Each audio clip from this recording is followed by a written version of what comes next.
I'm here to talk to you about the state of Web3 and the Polkadot project. And what is Web3? Web3 is Gavin Wood's vision for a serverless, decentralized internet where users have better control over their privacy, their personal data, their financial accounts, and ultimately their freedom online, where we leverage trustless peer-to-peer networks and sound crypto-economic design to drive specific resources and behaviors on these networks.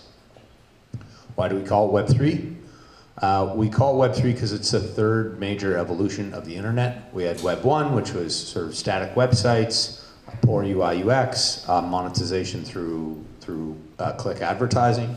Then we evolved into Web 2, which was more user-generated content, social, mobile, and the monetization of the web evolved into surveillance capitalism, where your data is sold to companies and then ads are targeted to you. And now we're moving into Web 3, where decentralized applications compile down to WebAssembly virtual machines, where monetization is baked directly in at the protocol layer, where users have better control over their privacy and their data. And there is a greater distribution of power and wealth online. And so why does this matter? It matters because Web 2 has failed us. There is a small cartel of companies that control essentially all of your data. They commercialize it as they see fit, and they don't include you in the business model, which for me is the biggest problem. A lot of people who work in crypto and Web3 are very passionate about maximizing their data privacy, and that's great.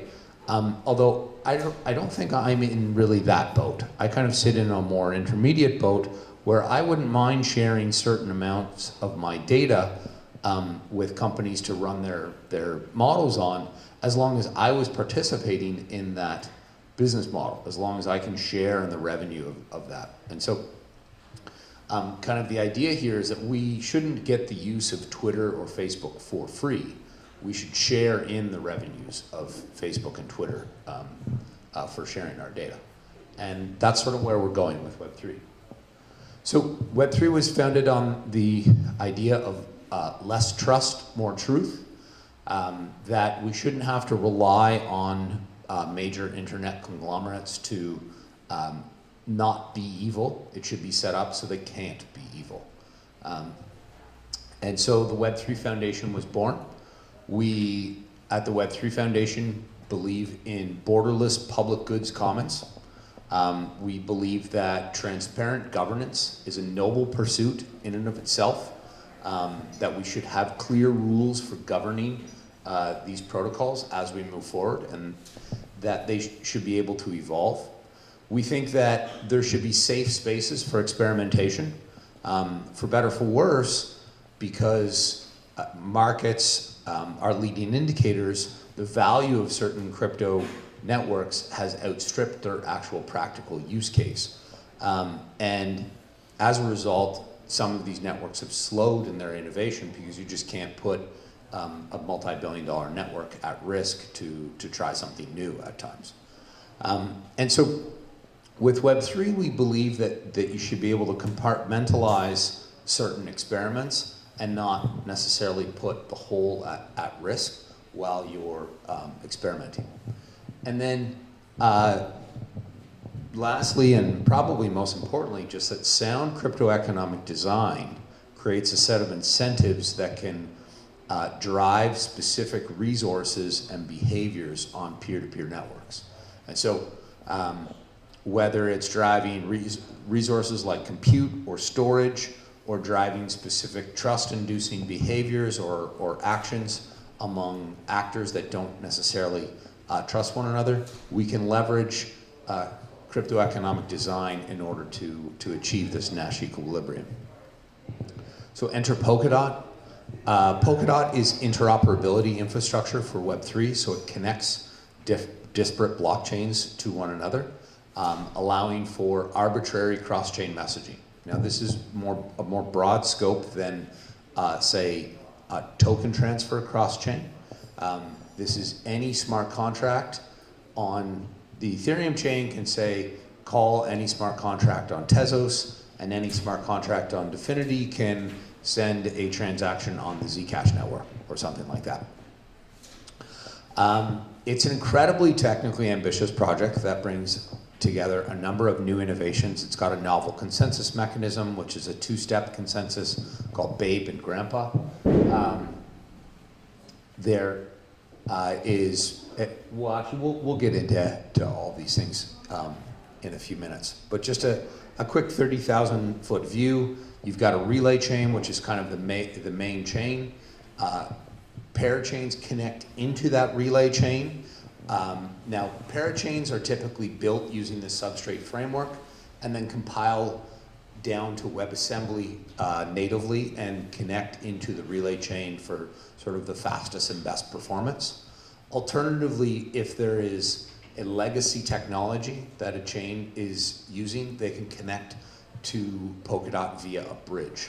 So something like Ethereum, which is proof of work, will connect to Polkadot via a bridge. So for me, there's kind of 4 big aha moments when I started diving deeper into Polkadot and realized that this is a really big step forward for our industry. And the first is this idea of arbitrary cross-chain messaging, that we can send any message from any chain to any other chain. And hopefully this should enable new interactions, new use cases, new applications that we can't even think of right now. What's really interesting here, though, is that we allow for asymmetric messaging. So if 2 chains are talking with one another, and in sharding, they have to both use the same consensus mechanism. They have to both finalize under the same set of rules at roughly the same time. But with Polkadot, you can have 2 chains that have 2 different consensus mechanisms, and they finalize at different points, and they can still communicate with one another without one reverting the other or the other front-running the first. So if you've got, say, a proof of work, a consensus mechanism that finalizes over a couple of minutes, and a DAG that finalizes near instantly, the DAG isn't going to front-run the proof of work, and the proof of work isn't going to revert the DAG. And allowing for that asynchronous messaging is sort of the kind of first big aha moment with respect to Polkadot. The second is the concept of pooled security. And this is really important as we move forward into a more competitive landscape. So a number of parachains can unload their security to the relay chain and then drop the cost of security by an order of magnitude or more. For most layer 1s today, to secure your network and bootstrap a group of miners or validators costs somewhere in the millions of dollars a year. Or in the case of Ethereum, it's hundreds of millions a year, or in the case of Bitcoin, it's even billions of dollars a year in inflation. You have to inflate your own coin, but that does have a cost. That cost is socialized. With Polkadot, you can unload your security, have the relay chain perform security for you, and then just pay the cost of being a parachain rather than having to inflate your own token and spend millions of dollars a year bootstrapping a network of miners. As we move into an era where the cost of operating the chain must come down because it's a more competitive environment, this is going to matter a lot. You're not going to just be able to inflate infinitely over a long period of time to create however many tokens you want in order to pay for your security. You can't just translate that back into transaction fees. That's going to have some kind of competitive solution. And so pooled security is probably the first best attempt that I've seen at really reducing the cost of securing a layer 1 network. And that's pretty exciting. The third thing was something that I started seeing a lot as an investor in the space here in San Francisco, that as in the end of 2017 and start of 2018, we saw this mass exodus of employees from Google and Facebook and Uber and other large tech companies, especially here in the Valley, And these new players sort of moving into the space, analyzing the space, and then building some kind of application or protocol. And a lot of these more talented, more mature entrepreneurs were coming to the conclusion that they wanted to own their design space from the ground up. That they weren't prepared to just lop their app on some other layer one and accept the design decisions that have been made at the lower layer of the stack. And so having application-specific chains, where I can have my own chain, I can decide on my own consensus mechanism for my users and my use case, is something that is a pretty big trend right now. The example that I often use is if somebody wanted to create a high-frequency mobile trading app, which is actually a pretty cool use case, I would think. I would like that. You can't layer enough layers of abstraction on to do away with the problems of a proof of stake consensus mechanism, or proof of work consensus mechanism for that matter. You can add in state channels and Lightning Network and all these other things, but those all impose a cost and friction in their use. So every one of these layers has some kind of imposed cost and friction. So it's actually much better if the person creating that high-frequency trading app could just use a PBFT consensus mechanism or a DAG consensus mechanism and do away with a lot of that layering so that they have a better user experience. And as we move towards a more user-centric era in our industry, in order to attract more users, this is going to be something that's very important. So Substrate, which is sort of an IDE or development framework for Polkadot, or for deploying contracts and parachains on Polkadot, actually deploying contracts on chains like Substrate, or chains like Edgeware, sorry, or you can use a secondary tool called Cumulus to then turn it into a Polkadot parachain. It's sort of like a blockchain in a box, right? You can kind of spin up a number of different applications and spin up your own chain and relatively quickly.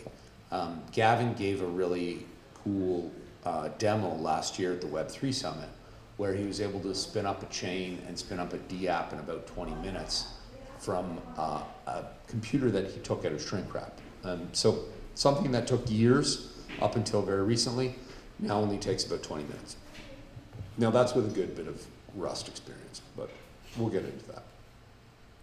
So Substrate, which is this development framework, every time, we're gonna have this sort of paradigm shift in the space where every time somebody makes a decision to build something, they have to decide, okay, do I wanna be my own parachain, or do I wanna be a smart contract and deploy on another parachain like Edgeware? And for most of you, it will be cheaper, easier, simpler, and obviously the right choice to just be a smart contract and then deploy that permissionlessly on Edgeware. They're paying the cost of security, and that becomes a very, very cheap and easy way to deploy smart contracts. For some of you that are building very sort of robust, complex protocols or systems, maybe being a parachain is something worthwhile. And so everybody will go through this sort of fork in the road in their design process. And so what do you get with Substrate? A bunch of different things. I'm not going to run through everything, but a couple things to highlight that are really interesting. Light clients. I would have thought by now we'd have light clients solved in our space. Kind of surprised that we still don't. However, light clients come ready to go out of the box. So that high frequency mobile trading app, possible with Polkadot, right away, in fact. Another very important thing is secure networking. So the networking part of Polkadot is really one of the complex things, and that comes, you don't have to build your own networking infrastructure. This comes right out of the box and ready. And that's pretty cool. So that is Substrate, a blockchain in a box. And so then the last thing that I got really excited about with respect to Polkadot is the crypto governance model. Governance is a particular topic of interest for me right now. And I really like the approach that Gavin has taken with with Polkadot, and I'll walk through kind of a couple of high-level innovations that have been proposed here. So we have referendums. There's a council that is subject to regular rotating approval. There are some security mechanisms like adaptive quorum biasing and time lock voting and delayed autonomous enactment. And then there is a treasury DAO where part of the block reward goes into a DAO, and that is voted on by the token holders, who will then distribute those rewards not only to miners or validators, but to different constituents on the network. So you can earn rewards directly from the block reward for creating events and building applications and making protocol layer contributions and all these different things that are important to a healthy ecosystem. So very quickly, you've got dot holders who vote on a council. A council can propose measures for, or table measures for voting. Dot holders can also table measures for voting and then sponsor them. Think of this like staked Reddit upvote downvotes. And then the dot holders will vote on each measure. And we use something called adaptive quorum biasing to dictate what needs to be done in terms of the yays versus the nays to carry a vote. So as you have lower turnout, you need more yays over the nays to carry the vote in the case of a user tabled measure, or you need more nays over the yays to block the vote if it's a council tabled measure. So if we've got 25% turnout, you need roughly 2/3 in order to carry the vote. However, if you have 75% turnout, you only need 54%. So as we move towards full turnout, the line goes closer to 50 plus 1. Now I'm sure that the curve, the slope of this curve will probably change via the governance mechanism over time. But the point of the matter here is that we can push measures through even if there's low turnout. If we look at crypto governance, some of the lessons learned that we've had thus far is that people notoriously don't participate in votes, even ones that matter. The big example was the moratorium with the DAO. We clearly should have voted for the moratorium. Everyone was basically in favor of the moratorium, but it was just one of these things where nobody really got out and voted. And as a result, we didn't get over the line for minimum quorum because minimum quorum was statically set and not sort of dynamically or adaptively set like this is. And then the DAO blew up, obviously. So you need a mechanism that allows you to evolve the protocol independent of whether you have really good turnout or not. And that's where sort of the council comes in and this adaptive quorum biasing. Another security mechanism, and this one sort of isn't a silver bullet, but certainly a mitigating factor for the whole plutocracy argument. So the best way to describe this is just a walk through the example. So Alice, Bob, and Charlie. Alice and Charlie vote no, but Alice only has 1 dot, cares a lot, so locks it up for 8 weeks. Charlie has 4 dots, but doesn't really care about the measure, and he only locks his dots for 2 weeks. Bob has 3 dots, but cares significantly, locks his dots for 6 weeks. In this case, Bob carries the vote. In an alternative measure, Alice and Charlie vote the same, but Bob doesn't care that much, has 3 dots, but only locks his dots up for 4 weeks. In this case, Alice and Charlie carry the vote. The important part here is Alice and Charlie are locked into the system for as long as they agreed to lock up their dots. Whereas Bob, who lost the vote, can then move on. So this basically locks you into the system if you win your vote, whereas people who maybe lose their vote are able to move on should they think that this decision is so catastrophic that they can no longer be part of this. And so this allows us to give more weight to our votes when we're willing to lock ourselves into the system. It gives you kind of more voice for the same amount of credits. So another interesting thing about this project is a lot of these things that are new and interesting and very innovative will be available effectively this year.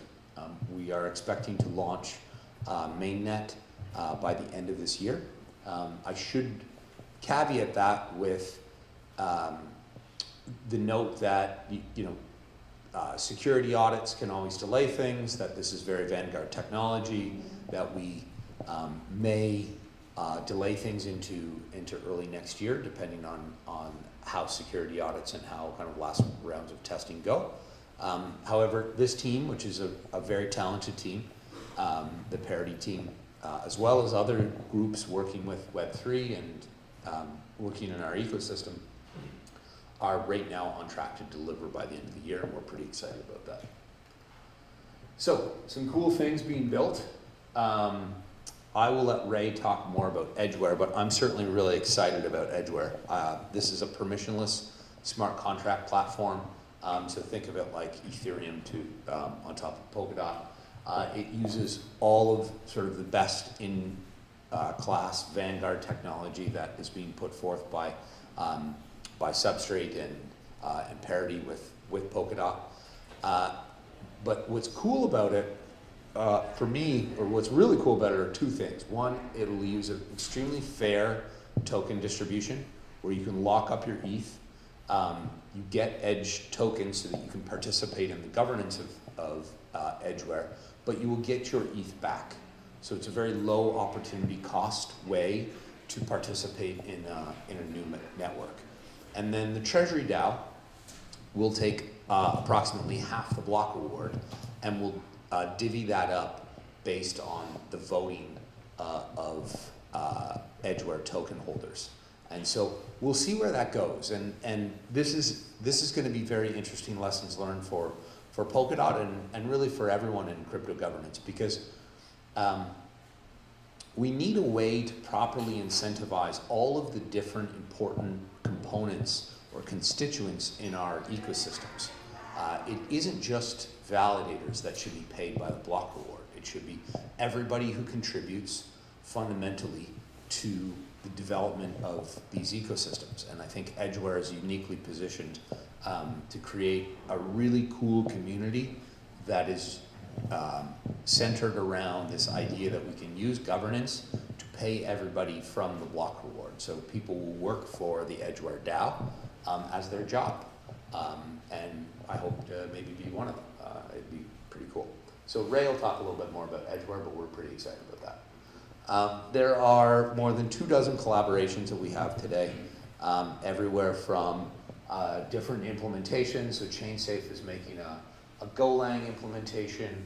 Our friends here at Protocol Labs, we use libp2p as a library layer. Aragon for voting is really cool. Ocean Protocol is a data marketplace, which is kind of cool. Blink, which is this one down here, is a DAG, a very innovative DAG. So that's very lightning fast transactions and payments.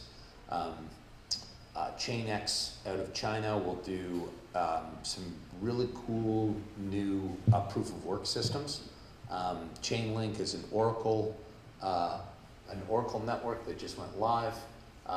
Lots of really cool stuff happening. So I encourage you to get involved and build something. You can check out wiki.polkadot.network as a good place to start.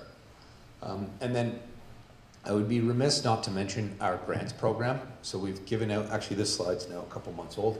We've now given out more than $1 million in grants this year. We've also participated in the ECF grants program. There's a pretty big wish list of things that we're looking for on the GitHub page. So just go to GitHub and search for Web3 Foundation grants. But everything from IDEs to crypto economic simulators, new implementations, new smart contract scripting languages, tools, wallets, Validation clients, I'd like a one-click nomination client, sort of like, I don't know if you guys remember Aleph 1 in Ethereum, which was supposed to be like a one-click mining client that didn't really work. You'd have to be super OG for that. Things like that, but working would be cool. So check out our grants page. Feel free to get involved. You can also get a grant for holding events like tonight. You can get grants for writing essays or blog posts or explainer posts or doing videos. So it's not just technical grants. There's lots of ways to get involved. We've got a really strong global community.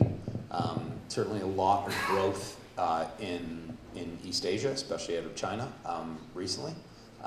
But you can find us on all the sort of standard social channels, Twitter and Reddit and WeChat and so on and so forth. And then I would like to note that the Web3 Summit will be August 19th to the 21st. It is a fantastic group of leaders, not only in our space, but in web privacy generally. I think it's maybe been announced. Well, maybe we'll just announce it here. So Edward Snowden will be talking at this event, among a number of other leaders in web privacy. So it's a really cool event that goes far beyond blockchain. Anybody that you talk to who was there last year is usually was pretty impressed with the speaker lineup. Juan Benet will be there, Dominic Williams will be there, obviously Gavin will be there, myself and others. And so it's a great opportunity to not only see a lot of leaders from our space, but from beyond Web3 and into web privacy and so on and so forth. So we're super stoked about the lineup. We're super stoked about the venue. The Funk House in Berlin is really cool. And then we paired it with ETH Berlin and DAppCon, and basically spun it into a Berlin Blockchain Week. So you guys can have a lot of cool opportunities to meet people doing good things in Berlin that week. So anything else, reach out, get involved. We'd love to have you. You can find my contact or anybody at Web3. And thanks very much.